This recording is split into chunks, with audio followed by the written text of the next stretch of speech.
Namaste, good morning. Back to my appeals to all the great politicians of this country. One is Mr. Narendra Modi. Mr. Modi, I think you are in your glory that you have become the Prime Minister for the third time. But I think even Mr. Jawaharlal Nehru served, I think, if I stand corrected, about 16 years. So you have only completed 10, okay? And that also by cheating so many people, by kicking all the ladders that put you up on that pedestal. You have no conscience as such. I can tell that. I have a right to tell because you have to correct yourself. I don't know whether your victory in Kasi was genuine because you had all the people at your beck and call. The EC was dancing to your tunes.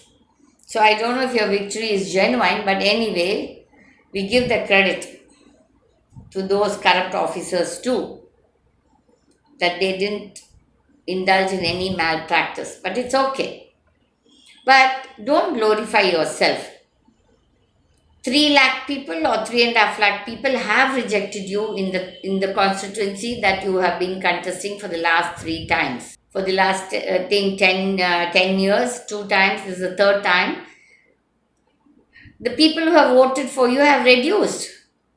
So only about 35% of the population has elected you.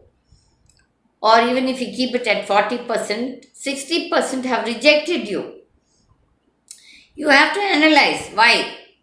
But you don't have years or time to listen to the common honest citizen.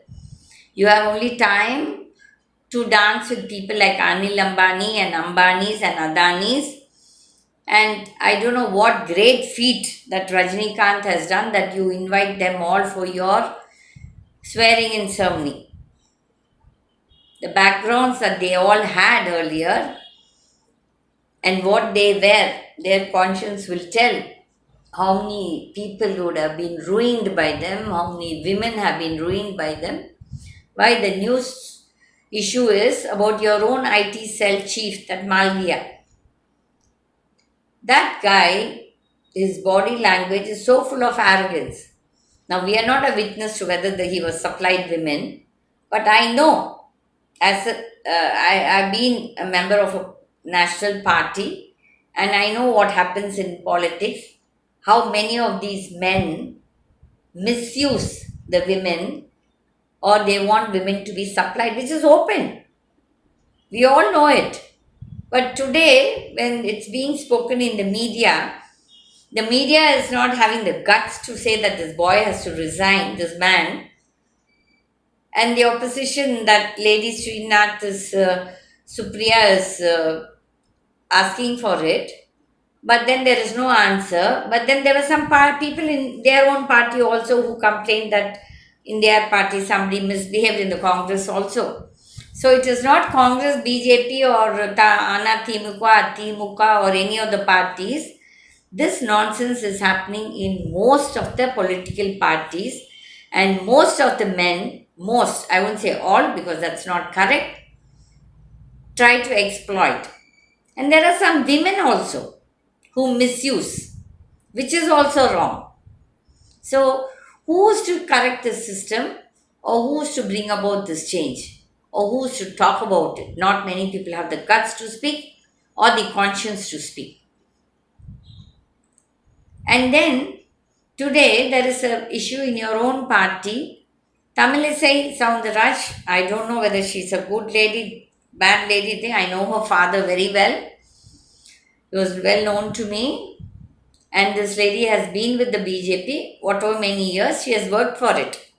She has stood for the elections when the party was nothing in Tamil Nadu. And anyway, she lost it quite a few times, or all the time she has lost whenever she is contested. Anyway, the party recognized and gave her a governorship post. And now that governorship post also, you made her resign and made her contest. And she has lost. But what justification? That doesn't mean that I'm talking this for Annamalai or L. Murugan. Both the fellows lost. L. Murugan and Annamalai in 2021 assembly election, and again in this 2024 parliament election. And Murugan is rewarded with the ministership. And Annamalai, who was boasting all the while here in Coimbatore, telling that, oh, I'm going to become the minister. That's what he was threatening all the industrialists, saying that he's going to become a minister. And people were forced to give him donations. Okay? I know it. It's a fact. I'm not lying. And this Nirmala Sitaraman, who says she didn't have the money to contest, and how she can be made a finance minister with so many people against her. There is not one person who talks good about her. There is not one human being who says she's a kind lady. Everybody says she's arrogant and full of arrogance. In such a situation, why shouldn't Tamilisai be given a ministership? I'm not there to carry the torchlight for her, but I think she's justified because when you can make Nirmala Sitaraman, who didn't contest at all, as a finance minister with no credibilities, she has performed. She's one of the worst performing ministers, but she's awarded. I don't know for what reasons. Some extraneous reasons which only she and Mr. Modi should be knowing. None of us know. Really, we don't know. What is the extra qualities that she has got to get this ministership? And even Mr. Jaishankar.